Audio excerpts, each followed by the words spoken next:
بسم اللہ الرحمن الرحیم ان اللہ و ملائکتہ یصلون علی النبی یا ایھا الذین آمنوا صلوا علیہ وسلموا تسلیما بلغ العلا بکمالہ کشف الدجی بجمالہ۔ اللہ رب العزت کا احسان ہے کہ اس نے ہم سبھی کو دین سیکھنے کے لیے جمع فرمایا۔ اللہ تعالی ہم سبھی کا مل بیٹھنا اپنی بلند اور پاک بارگاہ میں قبول و منظور فرمائے۔ نبی پاک صلی اللہ علیہ وسلم نے ارشاد فرمایا، جب بندہ علم دین حاصل کرنے کے لیے گھر سے نکلتا ہے،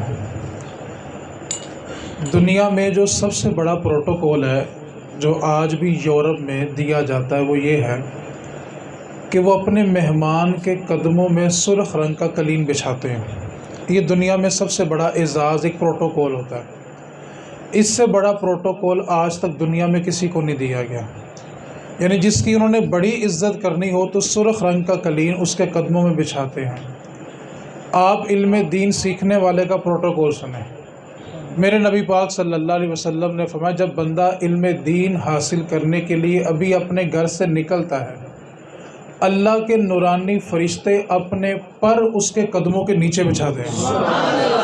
وہ فرشتوں کے پروں پہ چل کے آتا ہے، اور فرشتے کون؟ جو گناہوں سے معصوم ہیں، گناہ کا تصور ہی نہیں ہے وہاں پہ۔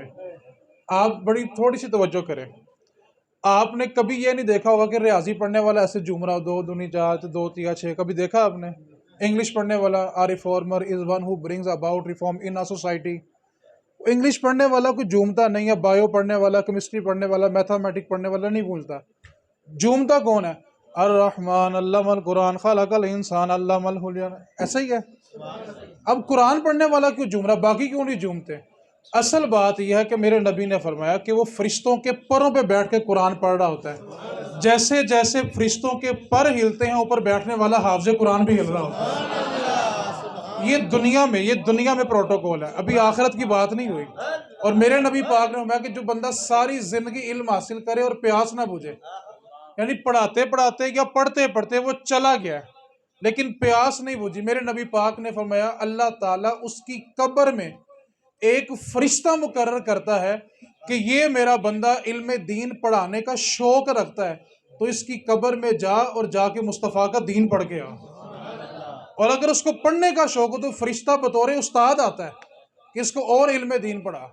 تو علم دین جو ہے، ایک بات کو ذہن میں رکھیں، میرے نبی پاک صلی اللہ علیہ وسلم نے تب تک قیامت نہیں آئے گی جب تک میرا دین ایک ایک جھونپڑی میں بھی داخل نہ ہو جائے، تب تک قیامت نہیں آئے گی۔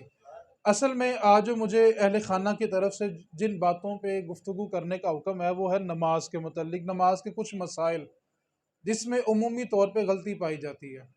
میں ایک مثال دے کے اپنی گفتگو کی طرف آ رہا ہوں۔ ماشاءاللہ جتنے بزرگ ہیں میں ان کے ہاتھوں میں بڑا ہوا ہوں، شاید 1 2 چہرے ہوں گے جو میرے لیے نئے ہوں گے، باقی سارے پرانے پیتی بیٹھے ہوئے ہیں، ٹھیک ہے؟ تو میں صرف ایک مثال دے کے آپ نے تھوڑی سی توجہ کرنی تاکہ میں اپنی گفتگو تھوڑی آسان کر سکوں۔ نبی پاک صلی اللہ علیہ وسلم کی آمد سے پہلے بنی اسرائیل کے اندر یہ اصول تھا کہ جب کسی کپڑے پہ نپاکی لگتی تھی نا، تو جتنے حصے پہ نپاکی لگی ہوتی تھی اتنا حصہ کاٹتے تھے تو باقی کپڑا پاک ہوتا تھا۔ کپڑے دھونے سے پاک نہیں ہوتے تھے۔ اگر آپ تھوڑی سی توجہ کریں تو یہاں پہ ایک میلاد کی دلیل بھی ہے۔ میرے نبی پاک صلی اللہ علیہ وسلم نے فرمایا کہ آدم سے لے کے عیسیٰ تک ہر نبی کے لیے ایک مخصوص عبادت خانہ تھا، ایک مخصوص 4 دیواری تھی، صرف اتنا حصہ پاک تھا جو اس کے اندر آ کر عبادت کرتا تھا اس کی عبادت قابل قبول تھی، باقی زمین پاک ہی نہیں تھی، سجدہ کرنے کی اجازت ہی نہیں تھی۔ ہر امت کے لیے ایک 4 دیواری مخصوص تھی کہ اس کے اندر آ کر عبادت کرو تو قابل قبول ہے، باقی زمین پاک ہی نہیں ہے۔ میرے نبی پاک صلی اللہ علیہ وسلم نے فرمایا کہ اللہ نے مجھے 5 چیزیں ایسی دی ہیں جو میرے علاوہ کسی اور نبی کو نہیں ملی۔ اس میں سے ایک چیز یہ ہے کہ جیسے ہی میرے قدم زمین پہ لگے اللہ نے میری خاطر ساری زمین کو پاک کر دیا ہے۔ میرا امتی دنیا کے کسی خطے میں سجدہ کرے رب قبول کرے گا۔ یہ اعزاز صرف اس امت کا ہے۔ اب آپ نے توجہ کرنی ہے کہ اگر کپڑے پہ نپاکی لگ جاتی تھی تو اتنا حصہ کاٹنا پڑتا تھا، دھونے سے کپڑے پاک نہیں ہوتے تھے۔ یہ میرے مصطفیٰ علیہ الصلوۃ والسلام کی آمد کا صدقہ ہے کہ کپڑے جتنی بار بھی ناپاک ہوں، بندہ دھوتا ہے، رب اس کو پاک کر دیتا ہے۔ اس میں یہ پہلی امتوں کے لیے اصول نہیں تھا۔ آج اگر کوئی شک میں پڑ جائے نا کہ میلاد کی کیا دلیل ہے، میں ایک جملہ کہنے لگا ہوں، اگر آپ توجہ کریں گے تو ساری زندگی بہک نہیں سکیں گے۔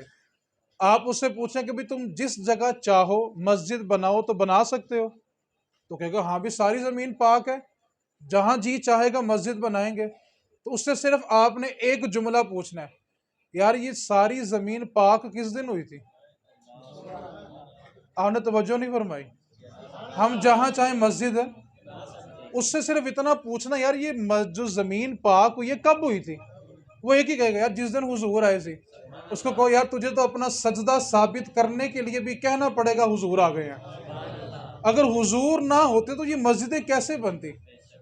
ٹھیک ہے، تو کپڑا کاٹنا پڑتا تھا۔ اس امت کا اصول دیکھیں کہ جتنا حصہ ناپاک ہوتا ہے اتنے کو دھوئیں تو اللہ اس کو پاک کر دیتا ہے۔ اب آپ نے اس مسئلے کو بڑی توجہ سے سمجھنا ہے۔ اگر آپ اس مسئلے پہ توجہ کریں گے تو باقی باتیں سیکھنا تھوڑا آسان ہو جائے گا۔ ایک کپڑے کے اوپر ناپاکی لگ گئی، آپ نے اس کپڑے کو تبدیل کیا اور دھونے والی جگہ پہ رکھ دیا۔ اب گھر والے جو ہفتے بعد 10 دن بعد جب بھی کپڑے دھونے کا ان کا موڈ ہوتا ہے تو وہ 10-12 جوڑے جو ہوتے ہیں سوٹ کے وہ اکٹھے ایک مشین میں ڈالتے ہیں، پانی ڈالتے ہیں، صابن، سوئیاں، سرف جو بھی انہوں نے استعمال کرنا ہو وہ اس میں ڈال دیتے ہیں۔ اچھا، اب ان 10 سوٹوں کے اندر ایک سوٹ وہ بھی ہے جس کے اوپر ناپاکی لگی ہوئی ہے۔ اچھا، جب مشین میں پانی ڈالا اور اس میں وہ سوٹ بھی تھا جس پہ ناپاکی تھی، وہ سارا پانی کیا ہو گیا؟ بولو گے تو جان چھٹنی جائے، کیونکہ بیان بھی مجھے کرنا کوئی نہیں۔ یہ کلاس ہے، آپ کو میں پڑھا نہیں رہا، آپ پڑھیں گے تو مجھے سبق دوبارہ یاد ہو جائے گا، ٹھیک ہے؟ تو سارا پانی کیا ہو گیا؟ اچھا، اب اس میں جو 10 سوٹ تھے، اتنی بات سمجھ آ گئی؟ میں دہرا کے پھر وہیں تک آ رہا ہوں۔ ناپاک کپڑا مشین میں ڈالا، اس میں پانی ڈالا، صابن، سوئیاں، سرف جو بھی استعمال کرتے ہیں۔ جب وہ پانی اس کپڑے کو لگا، جو کپڑا جس کے اوپر ناپاکی لگی ہوئی تھی، سارا پانی کیا ہو گیا؟ وہ 10، 6، 8 سوٹ جتنے بھی تھے وہ سارے کے سارے کیا ہو گئے؟ اچھا، وہ مشین چلی، اس نے کپڑوں کو دھویا۔ جب وہ کپڑے اس مشین سے باہر آئے تو سارے کپڑے کیا تھے؟ اتنی بات سمجھ آ گئی؟ ڈالا ناپاک ایک تھا لیکن نکلے سارے ہی۔ اچھا، اب یہاں پہ خواتین ایک دلیل دیتی ہیں، ہم ایک ایک کپڑے کو نتارتی ہیں۔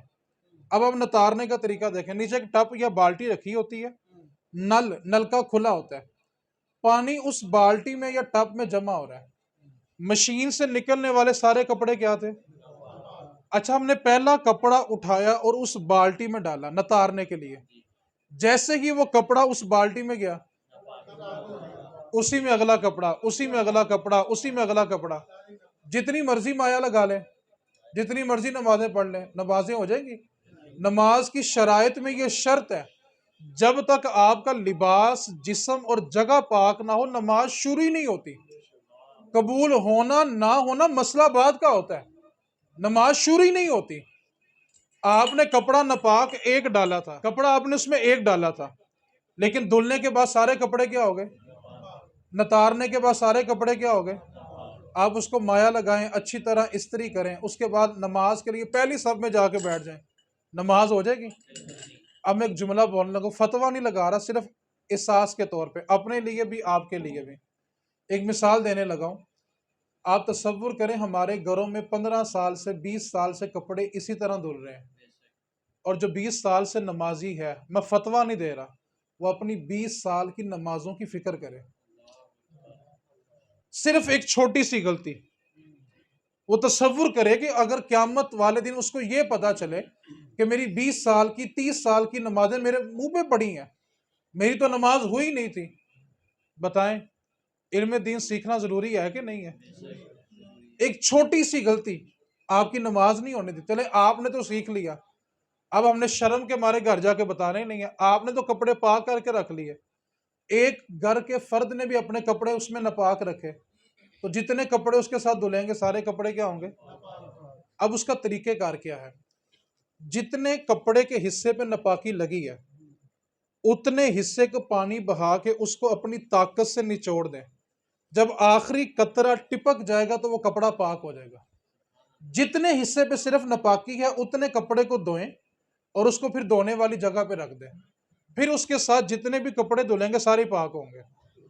لیکن اگر ایسا نہ کیا، چلیں ہم نے تو سیکھ لیا، ہم تو آج کے بعد احتیاط کریں گے، اور گھر والوں کو کون سمجھائے گا؟ ویسے ہم ذرا ذرا سی بات پہ کیا کہتے ہیں، یہ تو اینج کیتا تو میں دساں گا. اگر اینج نہ کیتا تو کون دسے گا؟ ساری زندگی کی نمازیں گئی، 34 سال نے پہلی سب میں جا کے بیٹھنا ہے تو کپڑے نہ پاک پائے ہوئے نے. میں اس کے آگے آپ کو ایک اور مثال دینے لگا ہوں. ڈرا نہیں رہا، اگر کوئی سمجھے نا ہمیں ڈرا دیا ہے، یہ ڈرانا نہیں، یہ احساس ہے. ڈر قبر کا اور آخرت کا ہونا چاہیے، بندے کا ڈر نہیں ہونا چاہیے.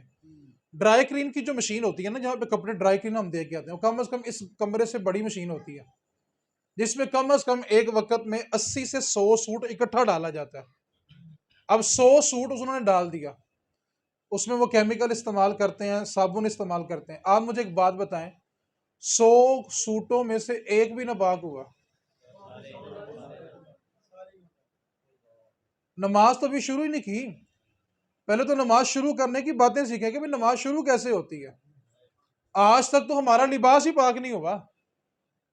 آپ تصور کریں کہ ہمارے گھروں میں کپڑے اسی طرح نہیں دھل رہے، تو ہمیں نمازیں کو فکر کون کرے گا یار؟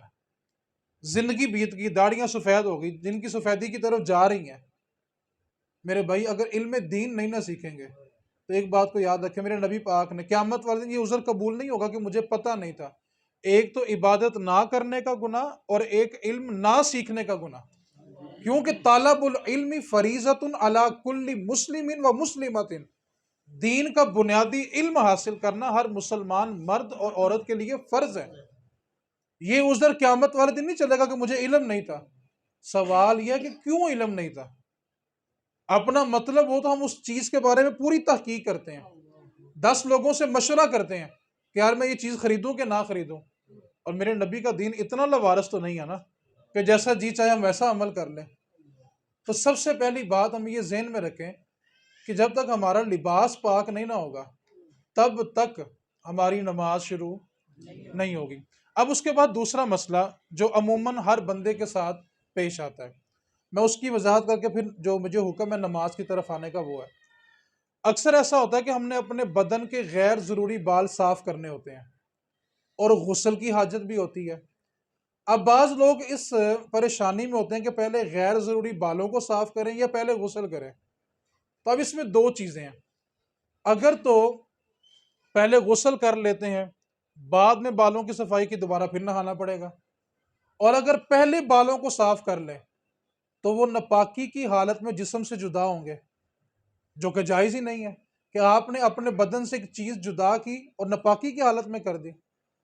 تو اب اس کا طریقہ کار یہ ہے کہ آپ ایک مرتبہ صرف پورے بدن پہ پانی بہا لیں، آپ پاک ہو گئے. اس کے بعد صفائی کر لیں، اس کے بعد صابن یا شیمپو جو آپ کا استعمال کرنے کا طریقہ کار ہے آپ اس کے ساتھ غسل کریں. پہلے ایک بار بدن کو پاک کریں، پھر بالوں کی صفائی کریں. حضرت مولا علی المرتضیٰ شیر خدا رضی اللہ تعالی عنہ کرم اللہ وجہہ الکریم، آپ اپنی زندگی کا آپ نے اکثر حصہ ٹنڈ کروا کے رکھی ہے. آپ سر پہ بال نہیں رکھتے تھے.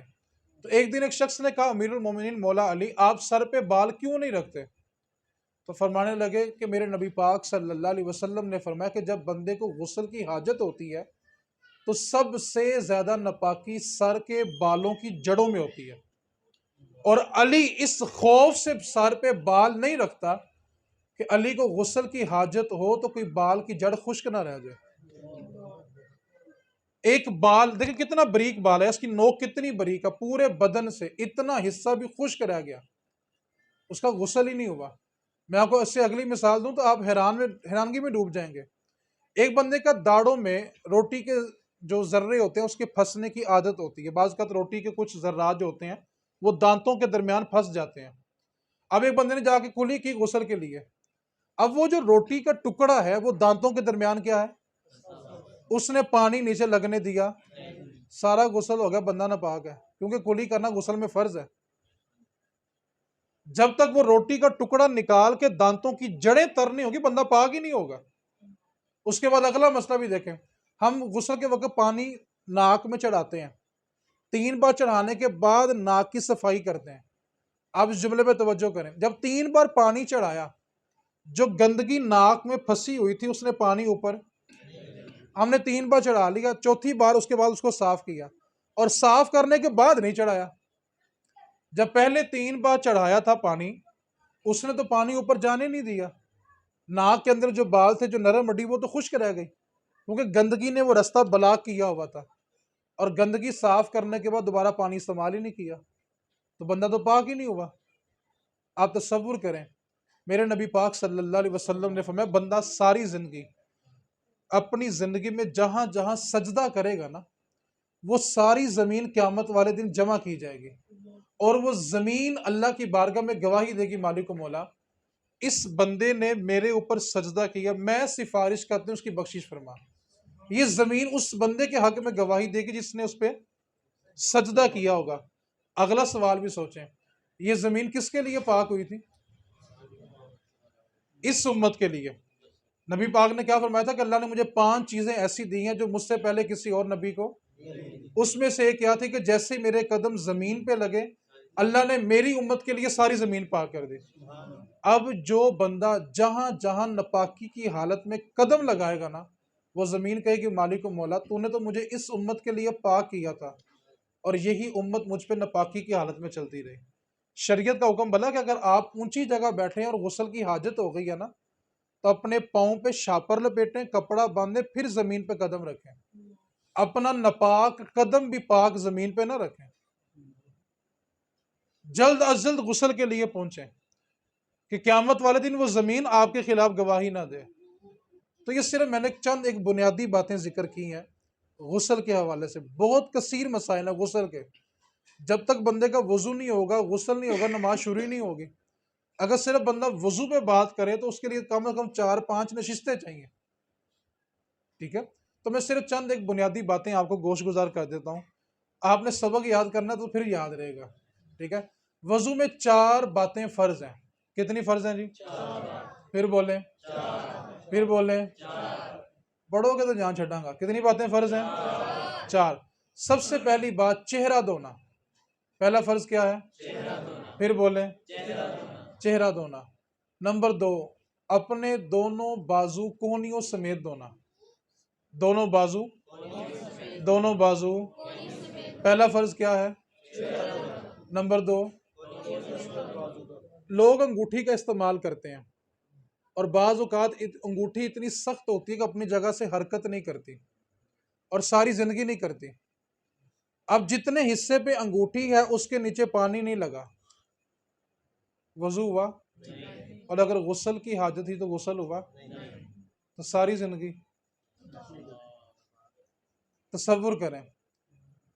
اور بعض اوقات مرتے وقت نا مٹھی بند ہو جاتی ہے اور پوری طاقت کے باوجود نہیں کھلتی، اور مردے کو اذیت دینا سختی سے منع ہے۔ اذیت کے بارے میں نبی پاک صلی اللہ علیہ وسلم ایک رستے سے گزر رہے تھے کہ ایک شخص قبر کو ٹیک لگا کے بیٹھا ہوا تھا، تو میرے نبی پاک صلی اللہ علیہ وسلم قبر کی ٹیک چھوڑ دو، اس سے مردے کو اذیت ہو رہی ہے۔ دین اتنا حساس ہے۔ اب آپ آری لے کے تو اس کو کاٹیں گے نہیں، زخم ہو گیا تو کون ذمہ دار ہے؟ اب وہ انگوٹھی اسی طرح مٹھی میں بند چلی گئی، اور بندہ ناپاکی کی حالت میں مصطفیٰ کے سامنے پہنچا، کیا کریں گے؟ بعض خواتین اپنے گھروں میں جا کے یہ مسائل ہیں، نتھنی پہنی ہوتی ہے، وہ جم گئی ہوتی ہے، زندگی بیت گئی ہے، کبھی کوشش ہی نہیں کی اس کو حرکت دینے کی، کیسے غسل کر کے وہ پاک ہوتی ہوں گی؟ وہ ایک جگہ غسل دینے کا اتفاق ہوا مردے کو، اس نے 4 انگوٹھیاں پہنی ہوئی تھی، جس کو اپنے زبان بابا جی سرکار کرنا ہوا، ٹھیک ہے؟ 4 انگوٹھیاں پہنی تھی، اور جب انتقال ہوا تو مٹھی بند ہو گئی۔ آدھا گھنٹہ کوشش کرنے کے باوجود مٹھی نہیں کھلی۔ بتائیں بندہ کس حالت میں قبر میں گیا؟ کم از کم ہم اپنے آپ کو پاک کرنا تو سیکھیں نا یار پہلے۔ میری بات سے ناراض نہیں ہونا، دیکھیں ہم سنی لوگ ہیں، اللہ کا بڑا احسان ہے، اور ڈنکے کی چوٹ پہ سنی ہے، کوئی چھوٹے موٹے بھی نہیں ہیں، ٹھیک ہے؟ لیکن ایک بات بتائیں، سنیت یہ تو نہیں ہے کہ ہم دین ہی نہ سیکھیں۔ تو پہلی بات کیا، وضو کے کتنے فرض ہیں؟ پہلا فرض کیا ہے؟ نمبر 2، کونیوں سمیت دونوں، اب آنے میری طرف دیکھنا ہے، پھر آپ کو مسئلہ سمجھ آئے گا۔ بعض لوگ نا پانی لیتے ہیں چلو میں اور ایسے کرتے ہیں 3 مرتبہ، حالانکہ یہ نہ وضو کا طریقہ نہ یہ سنت ہے، ٹھیک ہے۔ اچھا جب ہم نے بازو فولڈ کیا تو یہ کونی کا اندر والا ایسا کیا ہو گیا؟ فولڈ ہو گیا، اس کو تو دھویا ہی نہیں ہے، اور ایک بال کی نوک کے برابر بھی کوئی حصہ خشک رہا تو وضو نہیں ہوگا۔ اس کے بعد تیسرا فرض ہے چوتھائی سر کا، چوتھائی سر کا، اور چوتھا فرض کا دونوں پاؤں ٹخنوں۔ یہ پہلے جو ہاتھ دھوتے ہیں، کلی کرتے ہیں، ناک میں پانی چڑھاتے ہیں، یہ تینوں باتیں سنت ہیں۔ اگر آپ کسی ایسی جگہ پہ، جیسے آج کل ہر علاقے میں پانی جانے کا مسئلہ ہے، بعض کا مساجد سے بھی اعلان ہوتا ہے کہ وضو گھر سے کر کے آئے، اگر پانی کی قلت ہے، مجبوری ہے، صرف مجبوری کے لیے مسئلہ بتا رہا ہوں، بات کا مطلب سمجھنا ہے، مطلب کی بات نہیں سمجھنی، کیونکہ یہ بھی ایک بڑا پرابلم ہے۔ بات کا مطلب سمجھنا ہے، مطلب کی بات نہیں سمجھنی۔ پانی کی قلت ہے، آپ پہلی تینوں سنتے چھوڑ دیں، ڈائریکٹ وضو شروع ہی چہرہ دھونے سے کریں تاکہ وہ پانی اگلے نمازی کے استعمال میں آ سکے۔ یہ صرف اور صرف کس حالت میں بتایا؟ کس حالت میں؟ پانی کی، اور جان بوجھ کے سنت چھوڑی تو نبی پاک نے جس نے میری سنت کو جان بوجھ کے چھوڑا وہ ہم میں سے ہے ہی نہیں ہے، فلیس منا، وہ ہم میں سے نہیں ہے۔ تو پہلا فرض کیا ہے وضو کا؟ نمبر 2،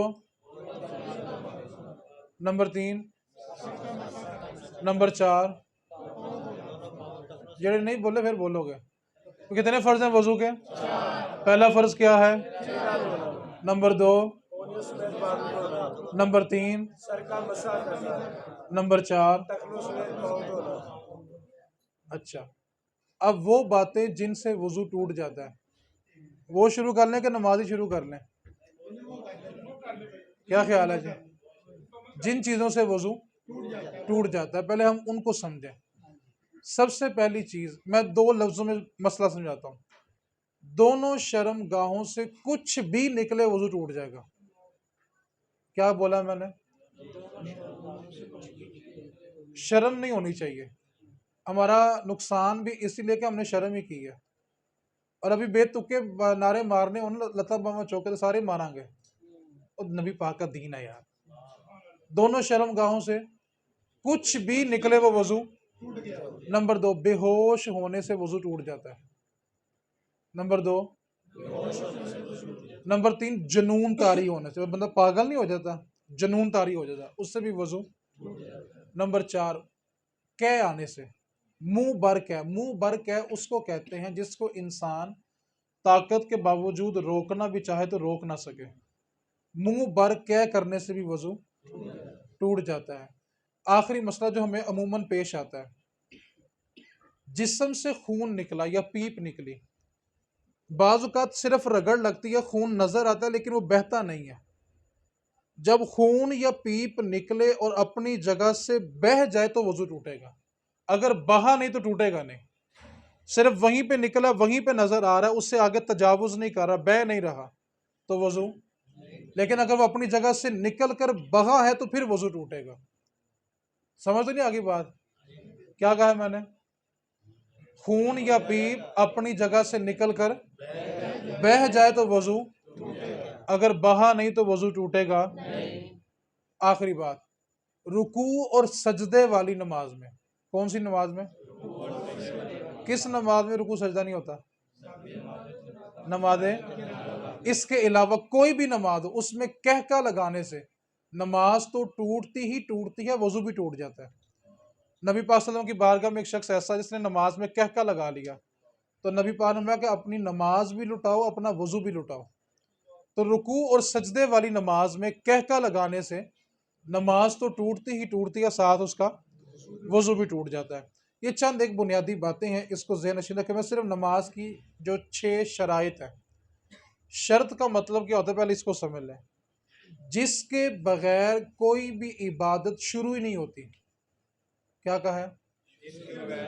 شرط کیا ہوتی ہے جس کے بغیر کوئی عبادت شروع آپ کر بھی لیں تو ہوتی نہیں ہے، ٹھیک ہے۔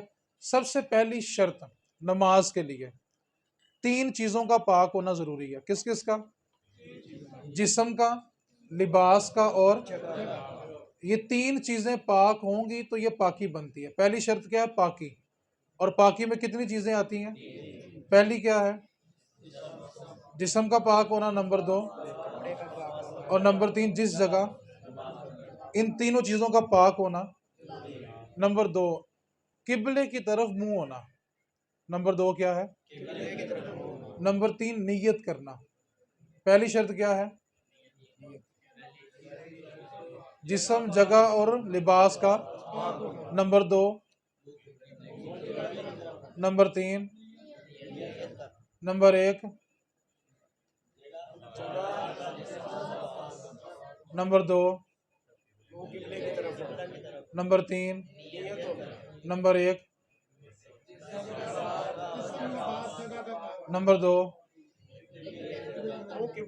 پھسی جان شکنجے اندر جوں بیلن وچ گنا، رو نکو ہن رو محمد، ہن روے تو منا۔ ٹھیک ہے، تو نمبر 1 کیا ہے؟ نمبر 2، نمبر 3، نمبر 4 جو نماز ادا کر رہے ہیں اس کا وقت بھی ہونا۔ جیسے مثال دے رہا ہوں، فجر کا ٹائم میں مثال دے رہا ہوں، مثال اگر 4:30 بجے ٹائم شروع ہوا فجر کا، کوئی 4:25 پہ پڑھ لے تو اس کی نماز، کیونکہ ابھی اس نماز کا وقت ہی نہیں ہوا۔ ظہر کا اگر 12:15 شروع ہو رہا ہے، کوئی بندہ کہ جی میں 12 بجے پڑھ کے نکل جانا ہوا، تو وہ نماز ظہر کی، کیونکہ اس نماز کا بھی وقت ہی۔ تو نمبر 1 کیا تھا؟ نمبر 2، نمبر 3، نمبر 4، نمبر 5 جسم کا ڈانپنا، اس کو ستر عورت کہتے ہیں۔ مرد کے لیے کیا ہے؟ ناف سے لے کے گھٹنوں کے گوڈے شریف، ناف سے لے کے گوڈے شریف تک۔ عورت کے لیے ہاتھ کلائی تک، چہرے کا یہ آگے والا حصہ اور پاؤں ٹخنوں تک۔ اس کے علاوہ عورت کے لیے سارا بدن چھپانا شرط ہے۔ اگر اس نے دوپٹہ اتنا بریک لیا ہوا ہے کہ بالوں کی سیاہی چمک رہی ہے اور نظر آ رہی ہے، تو اس کی نماز ٹوٹ گئی ہے، کیونکہ بال اس کی ستر میں شامل ہے۔ عورت کے لیے صرف کلائی تک، ہاتھ، ٹخنے تک، پاؤں اور یہ چہرے کا ظاہری آگے والا حصہ، اتنا حصہ کھلا رکھنا اس کے لیے اجازت ہے۔ اس کے علاوہ سارا بدن چھپانا شرط ہے۔ شرط کا مطلب ہے جس کے بغیر عبادت شروع ہی۔ اب بعض اوقات ہوتا کیا ہے، مرد کے لیے کیا تھا؟ ناف سے لے کے گھٹنوں کے، یہ جو میرے بھائی جینز پہنتے ہیں نا، وہ کیا کہتے ہیں؟ نیرو، کیا کہتے ہیں اس کو؟ نیرو شیرو جو بھی پہنتے ہیں، اس مسئلے پہ توجہ کرنی ہے۔ جب رکوع میں گئے، شرٹ اوپر چلے گی، پینٹ نیچے چلے گئی، پشت ساری کیا ہو گئی؟ سطر کیا تھی؟ کیا تھا؟ شرط۔ اور شرط نہ ہو تو عبادت شروع ہی، اس کی نماز۔ سجدے میں گئے تو قمیض اوپر چلے گی، وہ جو ہوتی ہے ٹی شرٹ وہ اوپر چلے گی، پینٹ اور پشت ساری ننگی ہے، تو نماز۔ جو خواتین وہ آدھے بازو، ہاف بازو استعمال کرتی ہیں، چادر بڑی اوڑھ لی، لیکن جب سجدے میں گئی تو چادر اوپر رہ گئی اور بازو سارا نظر آ رہا ہے۔ بازو اتنے کھلے تھے کہ جب وہ ہاتھ نکالتے ہیں تو کپڑا ان کا یہاں تک آ جاتا ہے، جیسے کھلے کھلے بازو ہوتے ہیں، بندہ پوری بلی بچ پا سکتا ہے، وہ سمجھ رہے ہیں نا؟ تو اگر وہ بازو چڑھ کے یہاں تک آ، جیسے میرا یہ ہاتھ ننگا ہے اتنا، اگر عورت کا اتنا ہاتھ برہنہ ہو تو اس کی نماز ٹوٹ گئی ہے، کیونکہ اس کے لیے اپنا بدن چھپانا شرط ہے۔ شرط نہیں ہوگی تو نماز ہی نہیں ہوگی۔ تو نمبر 1 کیا تھا؟ نمبر 2، نمبر 3، نمبر 4 جو نماز پڑھ رہے ہیں اس کا، نمبر 6، اچھا جاگ رہے ہو، چل نمبر 5 کیا جی؟ سترے۔ مرد کے لیے کہاں سے کہاں تک ہے؟ اور عورت کے لیے؟ اور چھٹی شرط ہے تکبیر تحریمہ، یہ پہلی تکبیریں کو تکبیریں، اس کو تحریمہ بلا کیوں کہتے ہیں؟ یہ کھانے پینے کو حرام کرتی ہے، بات کرنے کو حرام، کیونکہ نماز میں کھانا پینا حرام، بات کرنا حرام، سلام کا جواب دینا حرام، اس حرام کرنے سے اس کو تحریمہ کہتے ہیں۔ ٹھیک ہے، تو چھٹی شرط کیا ہے؟ چلے جلدی جلدی بولیں پھر اگلی بات پہ چلیں۔ Number 1، number 2، number 3، number 4، number 5 اور نمبر 6 تکبیر تحریمہ۔ ان 6 چیزوں میں سے ایک چیز بھی کم ہو، آپ تکبیر کہہ بھی لیں تو نماز شروع نہیں ہوگی، وہ نماز وہیں پہ ٹوٹ جائے گی۔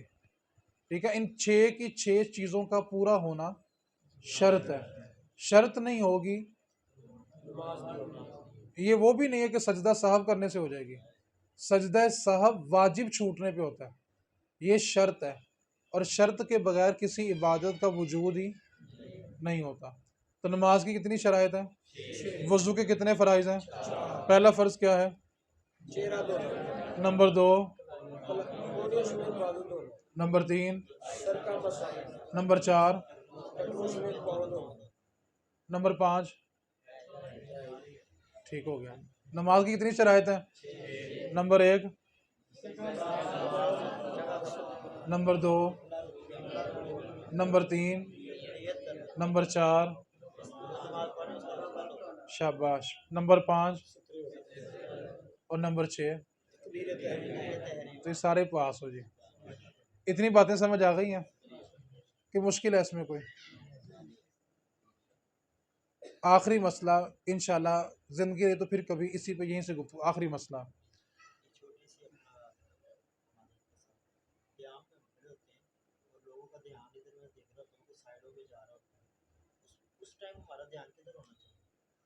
ٹھیک ہے، عامر بھائی کا سوال کہ نماز کی کس حالت میں کہاں پہ دھیان ہونا چاہیے؟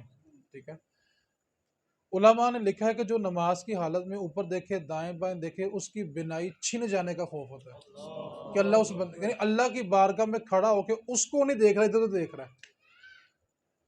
جس حدیث کو حدیث جبریل کہتے ہیں نا، اس میں آپ پڑھیں آخری ٹکڑا کیا ہے۔ جبریل امین نے نبی پاک سے پوچھا کہ احسان کیا ہے؟ ٹھیک ہے، تو نبی پاک نے بلا کیا فرمایا؟ عبادت اس طرح کر کہ تو اسے دیکھ رہا ہے، اور اگر تو اسے نہیں نہ دیکھ رہا تو وہ سوچ کہ وہ تجھے دیکھ رہا ہے۔ آپ لمحے کے لیے تصور کریں ہم کس کی بارگاہ میں کھڑے ہیں۔ یہاں پہ اتفاقاً ایک بات مجھے یاد آ گئی، یہ جو مسجد میں ٹوپیاں پڑی ہوتی ہیں، مجھے اب ایک بات ہے، آپ وہ ٹوپی پہن کے شادی میں جا سکتے ہیں؟ چلیں میں بات ساری چھوڑ دیتا ہوں، جو کپڑے ہم نماز کے لیے پہنتے ہیں مسجد سے نکل کے ولیمے پہ جانا پڑ جائے، جا سکتے ہیں؟ کیوں؟ ہم کہیں گے یار وہ لباس لوگوں کے معیار کے مطابق، تو نماز میں کس کی بارگاہ میں کھڑے تھے؟ ہم نے نماز کو اتنا ہلکا لے لیا۔ ٹھیک ہے، تو نماز کی حالت میں جب قیام میں ہے تو آپ کی نگاہیں سجدے والی جگہ پہ ہونی چاہیے۔ ٹھیک ہے، اور جب رکوع میں گئے ہیں تو جو پاؤں کے انگوٹھے ہیں، پاؤں کے انگوٹھے، کیونکہ نبی پاک صلی اللہ علیہ وسلم کا فرمان ہے کہ جب بندے کی روح قبض ہوتی ہے تو فرشتے پاؤں کے انگوٹھے سے روح کھینچتے ہیں، یعنی انسان اپنی روح نکلتا ہوا دیکھ رہا ہوتا ہے، جب سر سے نکلی، سینے سے نکلی، پیٹ سے نکلی، اپنی روح کے پیچھے اس کی نظر جاتی ہے، تو جو پاؤں کے انگوٹھے ہوتے ہیں اس سے فرشتے روح کھینچتے ہیں۔ یہاں پہ ضمناً میں ایک اور مسئلہ آپ کو عرض کر دیتا ہوں۔ حکم یہ ہے کہ جس بندے کی روح قبض ہو رہی ہے نا، اس کے قدموں کی طرف کھڑا نہیں ہونا چاہیے، یہ صرف ادب کے طور پہ، کوئی سختی سے حکم نہیں ہے۔ اس کی وجہ یہ ہے کہ ایک صحابی ہیں حضرت حنظلہ، یہ جب شہید ہوئے تھے تو ان کے جنازے میں نبی پاک جب چل رہے تھے نا تو یہ انگلیوں کے پنجوں کے بل چل رہے تھے، ایڑی مبارک زمین پہ نہیں لگا رہے تھے، حالانکہ جگہ تھی، اس کے باوجود رسول کریم صلی اللہ علیہ وسلم نے ایڑی مبارک زمین پہ نہیں لگائی۔ تو صحابہ نے عرض کیا، آقا آپ اتنی مشقت سے کیوں چل رہے ہیں جبکہ چلنے کے لیے ایڑی لگانے کے لیے جگہ تو موجود ہے؟ اس کے باوجود آپ اتنی مشقت سے چل رہے ہیں.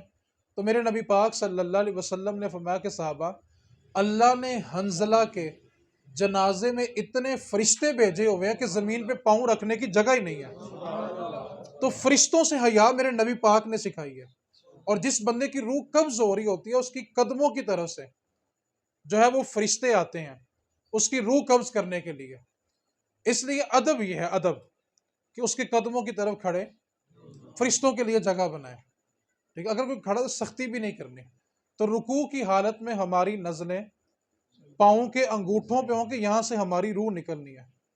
اور آگے جو علماء نے لکھا، جب اتحیات میں بیٹھ جاؤ اپنی جولی دیکھو کہ ساری پڑھ لی، ابھی بھی خالی پڑی ہوئی ہے، کہ پڑھ ساری لی ہے اور جولی ابھی بھی خالی ہے. وہ کسی نے کسی بزرگ سے پوچھا تھا کہ اگر نماز پڑھ کے سکون نہ ملے تو کیا کریں؟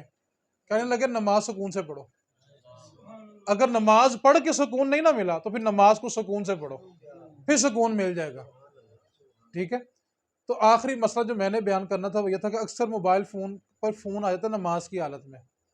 ٹھیک ہے. تو بہت سارے لوگ جیب سے نکالتے ہیں، پہلے پورا معائنہ کرتے ہیں، اچھا پھر جیب میں. اتنی دیر ہم کسی عمل میں مصروف رہیں جتنی دیر 3 مرتبہ سبحان اللہ کہا جا سکے، سبحان اللہ سبحان اللہ، اتنی دیر کسی عمل میں مصروف رہے تو نماز ٹوٹ جائے گی. ٹھیک ہے. تو اس لیے ان چیزوں سے آپ ہاتھ لگائیں اور اندازے سے جیسے اس کی آواز بند ہو سکتی ہے اس کو بند کر لیں. ٹھیک ہے. کم از کم جب دینی محافل میں یا نماز کے لیے مسجد میں جایا کریں تو کوئی بات نہیں، تھوڑی دیر کے لیے دنیا سے رابطہ چھوٹ جانا چاہیے. ٹھیک ہے. آخر میں میری اہل خانہ سے چند گزارشات ہیں. ٹھیک ہے. ڈر بھی رہا ہے کرم ہی لگا ہوا یار. ٹھیک ہے. سجے کھبے دونوں پاسے بیٹھے ہوئے نا. دیکھیں نہیں، میری گزارش ہے، دیکھیں اللہ کو سلامت رکھے. جتنے لوگ بیٹھے ہیں ایمانداری سے بتانا ہے، کوئی ایک بات سیکھنے کو ملی ہے؟ کوئی ایک بات. میرا یقین یہ کہتا ہے کہ یہاں پہ ایسا بندہ کوئی نہیں ہوگا جس کے لیے کوئی ایک بات بھی نہیں نہ ہو. وہ کہ یار اے گل میرے واسطے نویں سی. ٹھیک ہے. میری گزارش جو ان سے میں کرنا چاہ رہا تھا کہ یار آپ تھوڑا ٹائم پیریڈ کو تھوڑا کم کریں. اپنا جو ماہانہ پروگرام اس کو صرف 1.5 گھنٹے پہ محیط کر لیں بس. اور نعت خوانی کو دیکھیں، میں پہلے میں عقیدہ بیان کر دوں. میرا جو عقیدہ ہے، اعلیٰ حضرت نے فتاوی رضویہ میں لکھا ہے نعت خوانی دل کی کھیتی نرم کرتی ہے. یعنی ہم نے فصل اگانی تو پہلے ہم ہل چلا کے زمین کو نرم کر کے پھر اس میں بیج لگاتے ہیں تو پھر فصل. اگر زمین نرم نہ کریں تو بیج لگانے کا فائدہ. ہم کیا کہتے ہیں پہلے بھائی ہل چلا زمین نو پولا کر، ٹھیک ہے، پھر اس میں بیج لگائیں گے تو فصل. اعلیٰ حضرت نے کہا کہ نعت خوانی دل کی کھیتی نرم کر لیتی ہے، بیان اس میں بیج لگاتا ہے، پھر ایمان کا پودا پروان چڑھتا ہے. خالی بیان ہوگا پھر بھی مزہ نہیں آنا. جب تک نعت خوانی سے دل نرم نہیں نہ ہوگا تب تک بیان کا بیج لگنا ہی نہیں ہے. تو میری گزارش ہے کہ آپ مہربانی کریں تھوڑا سا اس کو نا مختصر کریں نعت خوانی کو. میں اعتراض نہیں کر رہا، دیکھیں میرے سب عزیز ہیں اور میرے ماشاءاللہ سارے فیلڈ کے بندے اسٹیج پہ بیٹھنے والے ہیں. ٹھیک ہے. بعد میں کہتے ہیں عادل بھائی بڑے سخت بول رہے، میں سخت نہیں بول رہا یار. ٹھیک ہے. آپ اس کو مختصر کریں. دیکھیں آپ سب ماشاءاللہ کاروباری حضرات ہیں، کام سے آئے ہیں صبح کام پہ، تو سب کے لیے مشکل ہوتی ہے. ٹھیک ہے. میں گزارش یہ کرنے لگا ہوں، جو دوسری پہلے گزارش تھی کہ اس کو تھوڑا مختصر کریں. دوسری گزارش یہ ہے کہ آپ اس کو کسی ویکینڈ پہ لے جائیں. میں مانتا ہوں کہ شاید بزرگوں کی طرف سے عطا کردہ طریق ہے، لیکن اگر ہم طریق بدل کے دین زیادہ سکھا سکے تو بزرگ زیادہ خوش ہوں گے. بزرگوں کے اصالہ صاحب کے لیے دین اگر کوئی سیکھ. اب مجھے آپ ایک بات بتائیں، آپ زندگی میں جب بھی ان مسائل پہ عمل کریں گے ثواب کس کس کو ملے گا؟ جنہوں نے محفل اور جس نے آ کر دونوں کی گل. اور اگر ہم اس کو تھوڑا دن تبدیل کر کے ویکینڈ اگر لوگ شوق سے بیٹھے، ٹھیک ہے، ٹائم تھوڑا چینج کر لیں. میں آپ کو صرف ایک مثال دے کے تاکہ آپ کی دل آزاری بھی نہ. داتا صاحب رحمۃ اللہ علیہ کی بارگاہ میں نے قاری صاحب آ گئے. داتا صاحب کا عرس بھی ہے نا، داتا صاحب کی بارگاہ میں نے قاری صاحب آ گئے. یہ جو ابھی ہم مزار شریف دیکھتے ہیں نا، میں یہاں پہ ایک بات اور کلیئر کر دوں. داتا صاحب کا اصل مزار یہی ہے. یہ لوگوں نے 1927 کے اندر ایک افواہ پھیلائی تھی لوگوں کو دربار سے ہٹانے کے لیے کہ شاہی قلعے کی بیسمنٹ میں جا کے داتا صاحب کا مزار، ایسا بالکل نہیں ہے۔ آپ لاہور کی تاریخ پڑھ کے دیکھیں کہ اس میں لکھا کہ داتا صاحب کا مزار ایک ٹیلے کے اوپر بنا تھا، اور ٹیلا بیسمنٹ میں نہیں ہوتا، ٹھیک ہے، ٹیلا بیسمنٹ میں، یہ صرف لوگوں کی توجہ ہٹانے کے لیے بار بار افواہیں پھیلاتے ہیں کہ لوگ یہاں سے ہٹ جائیں۔ داتا صاحب کا اصل میں مزار مبارک یہی ہے، اور یہ اونچا ہی ہے، اور میں یہ بھی آپ کی صلاح کرتا ہوں بیسمنٹ میں داتا صاحب کی اصل قبر نہیں ہے، یہ اصل قبر مبارک اوپر ہی ہے۔ جو بیسمنٹ میں قبر ہے وہ انگریز کی ایک فیملی تھی، وہ مسلمان ہوئی تھی، وہ سارا ان کا خاندان وہاں پہ دفن ہے۔ داتا صاحب رحمۃ اللہ علیہ کا اصل مزار شریف اوپر ہی ہے۔ آپ تصور کریں ٹیلے کے اوپر دفن کیا گیا، تو ٹیلا یار بیسمنٹ تو نہیں نہ ہوتا، ٹھیک ہے۔ داتا صاحب کے نا مزار شریف جب قبر مبارک کچی تھی اور لوگ قبر کے ساتھ بیٹھا کرتے تھے نا، ایک قاری صاحب آ گئے اور قرآن رج کے سونا پڑھتے تھے، رج کے سونا، کسی مصیبت میں پریشان ہو گئے قاری صاحب، داتا صاحب کے مزار پہ آئے تو آ کے نا قرآن پڑھنا شروع کیا، قرآن پڑھتے رہے پڑھتے رہے پڑھتے رہے، سارا دن گزر گیا، مصیبت حل نہیں ہوئی، اٹھ کے چلے گئے، اگلے دن پھر آ کے بیٹھ گئے، سارا دن قرآن پڑھتے رہے کچھ نہیں لگا۔ اتنے میں نا ایک وہ آیا ہجڑا، اس نے اپنے مخصوص انداز میں دعا مانگی، اس کا کام ہو گیا، وہ لٹیاں پتہ چلا گیا۔ قاری صاحب نے بڑا غصہ آیا کہ یار میں 2 دن ہو گئے قرآن پڑھنا پیا، مینوں لبا کچھ نہیں، یہ نچ نچ کے آیا تو کام لے کے قاری صاحب بیٹھے، تیسرا دن آ گیا، قرآن پڑھ رہے ہیں، قرآن پڑھ رہے ہیں، قرآن پڑھ رہے ہیں، ایک مراسی آ گیا، اس نے آ کے دعا کی، اس کا بھی کام ہو گیا۔ قاری صاحب نے غصے میں اٹھے مزار شریف سے، غصے میں کندھے سے رومال اتارا اور 3 بار زور سے نہ قبر کے اوپر مارا، اور کیا کہا، وڈا داتا بنیا پھردا ہے، یہ کہہ کے نا سونے والے دروازے سے باہر نکلے۔ آگے سے نا سفید داڑھی مبارک میں ایک بزرگ آئے، کہنے لگے قاری صاحب اننے غصے سے کتنے چلے ہو؟ قاری صاحب کی کہندے نے یار 3 دن ہو گئے قرآن پڑھنا پیا وا، دیتے کچھ نہیں، وڈا داتا بنیا پھردا ہے۔ بزرگوں نے اپنا رخ پھیرا اور اپنی کمر سے نا کرتا اٹھایا اور کہا قاری صاحب رومال بڑی زور دی وجہ نے، قاری صاحب رومال بڑی زور دی وجہ، قاری صاحب قدموں میں گر گئے، حضور تسی، داتا صاحب نے جملہ کیا فرمایا، قاری صاحب وہ ناچنے والے آئے، وہ مراسی آئے، مجھے ان سے کیا غرض تھی، آپ قرآن اتنا خوبصورت پڑھ رہے تھے کہ علی حجویری کا دل چاہ رہا تھا آپ قرآن پڑھتے رہیں اور میں سنتا رہوں۔ داتا صاحب کو یہ پسند ہے۔ میں نے تو ابھی پچھلے دن ایک جگہ کہا تھا کہ آپ دیکھیں اللہ کا ذکر کرنے کا صلہ کیا ہے، آپ راوی کے اس پار جائیں تو مقبرہ جنگیر ہے، وقت پہ حکومت کی ہے، دن کے وقت جائیں تو سناٹوں سے خوف آتا ہے، بندہ بشر نہیں ہے، اور یہاں رات کو 3 بجے بھی جائیں آواز کیا نہیں بھائی لین چلا کے سلام کرو، یار یہ دیکھیں یہ برکت ہے۔ تو اب علم دین سیکھیں، آپ صرف اپنے کپڑے دھونے والے نظام پہ توجہ کر لیں کہ کتنا عرصہ ہو گیا ہم ناپاکی کی حالت میں گھوم رہے ہوں گے۔ ابھی تو بہت سارے مسائل ایسے ہیں کہ ہمیں یہ بھی نہیں پتا کہ ہمارا غسل بھی ہوتا ہے کہ نہیں ہوتا۔ وہ ایک جگہ میں درس قرآن کے لیے گیا، یہ بارڈر کے قریب ایک گاؤں تھا، وہ غسل کا موضوع انہوں نے مجھے دیا تھا کہ آپ نے صرف غسل کے مسائل بتانے ہیں، وہ 1.5 گھنٹے کی ان کے ساتھ نشست ہوئی، 1.5 گھنٹے کے بعد جب میں فارغ ہوا تو ایک بابا جی آگے، تقریباً ان کی 80 یا 82 سال عمر تھی، تو گلے رکھ کے نا اونچی اونچی چیخیں مارنا شروع ہو گئے۔ میں کہا بابا جی خیر تانوں کی ہو گیا؟ 82 سال عمر، کہنے لگے پتر خدا دی قسم نہانا آج آئے۔ اب تصور کریں 60-70 سال اس کی جوانی کے جو ہوش کے بڑھاپے کہاں گئی عبادت ہے۔ اس واسطے علم دین سیکھنے کا مزاج بنائیں، ٹھیک ہے، علم دین سیکھنے کی نشستوں کو عام کریں، چاہے اس کو آپ تقسیم کر لیں 2 حصوں میں، لیکن کیا کہ آپ تھوڑا دن تبدیل کر کے لوگوں کو سکھانے کا، آپ ایک جملے پہ توجہ کریں، ساری زندگی جب بھی آپ ان باتوں پہ عمل کریں گے گھر والوں کے کھاتے میں ثواب، اسی کو صالح صاحب کہتے ہیں۔ اللہ کریم کی بارگاہ میں دعا کریں اللہ تعالی ہم سب کو عمل کرنے کی توفیق عطا فرمائے۔ سوال یہ کہ کرسی پہ بیٹھ کے نماز پڑھنے کا حکم کیا؟ سب سے افضل یہ ہے کہ بندہ، جیسے میں چونکڑی مار کے زمین پہ بیٹھا ہوں نا، آپ صف کے اندر چونکڑی مار کے زمین پہ بیٹھ کے نماز پڑھیں۔ اب آپ کرسی جو مساجد میں پڑی ہوئی ہے، اگر کرسی صف کے درمیان کریں تو بندہ صف سے آگے ہے، اور اگر بندہ صف کے درمیان ہے تو کرسی صف کے پیچھے والے بھی تانگ آگے والے بھی تانگ، یا تو وہ فولڈنگ چیئر جو صرف صف کے درمیان میں رہتی ہے، فولڈنگ چھوٹی چیئر ہوتی ہے، اس پہ بیٹھ کے، اگر آپ نیچے نہیں بیٹھ سکتے اس پہ بیٹھ کے نماز پڑھ لیں، ٹھیک ہے، تو نماز کرسی پہ ہو جاتی ہے، لیکن اس کے لیے طریقہ یاد رکھیں، رکوع میں جائیں یا سجدے میں جائیں، ہاتھ آپ نے گھٹنوں کے اوپر رکھنے. یہ جو لوگ اشارہ کر کے سجدہ کرتے ہیں نا، اشارہ نہیں ہے. ہاتھ آپ کے گھٹنوں پہ رہنے چاہیے. رکوع میں تھوڑا کم جھکیں اور سجدے میں تھوڑا. وہ جو پھٹی لگی ہوتی ہے اس پہ سجدہ کرنا منع ہے. ٹھیک ہے، کیونکہ وہ زمین نہیں ہے. جب آپ پڑھ ہی اشارے سے رہے تو پھر اشارے سے پڑھیں. ٹھیک ہے، وہ جو آگے پھٹی لگی ہے اس میں سجدہ نہیں کرنا چاہیے. ٹھیک.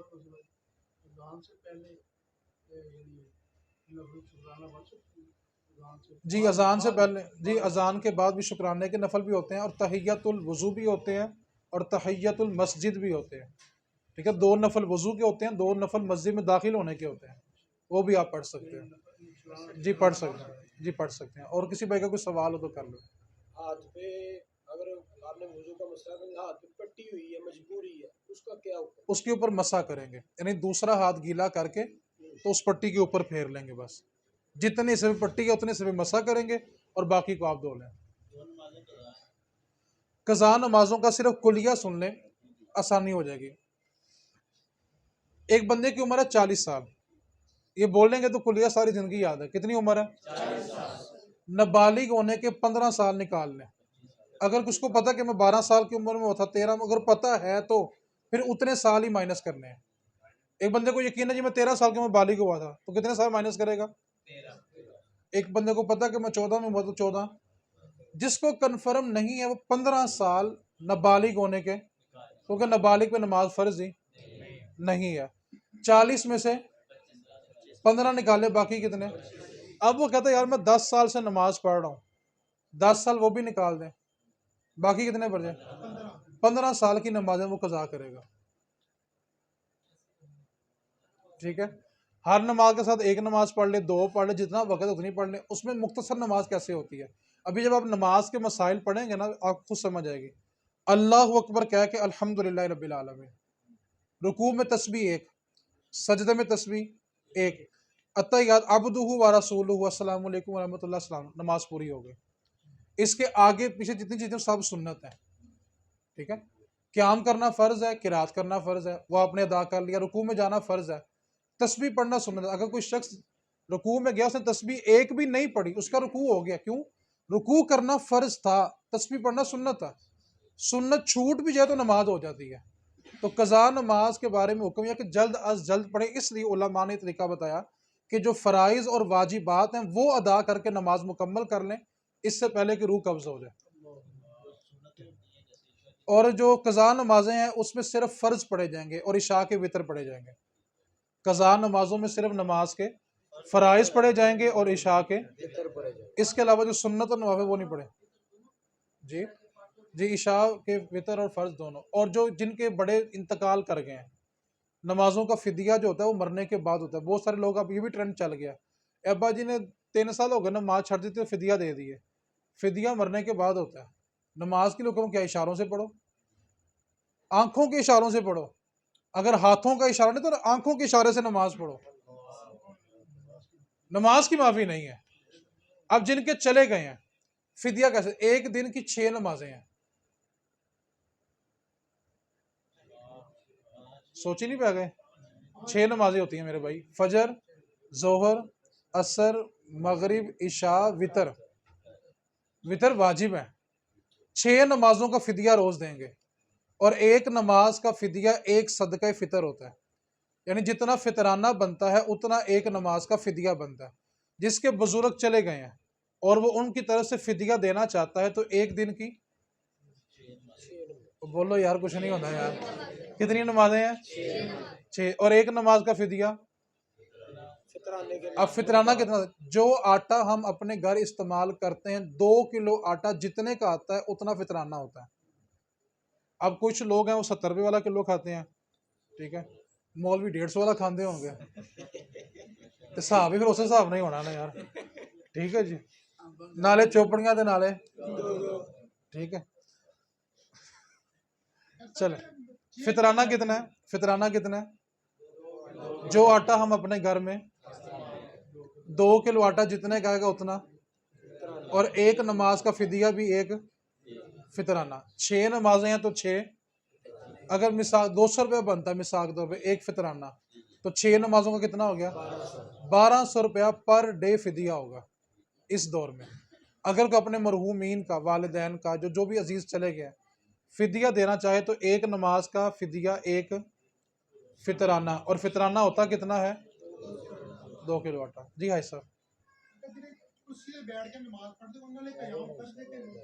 جس بندے کو سجدہ کرنے پہ قدرت نہ ہو اس سے قیام بھی ساقط ہو جاتا ہے۔ اللہ کریم عمل کی توفیق عطا فرمائے۔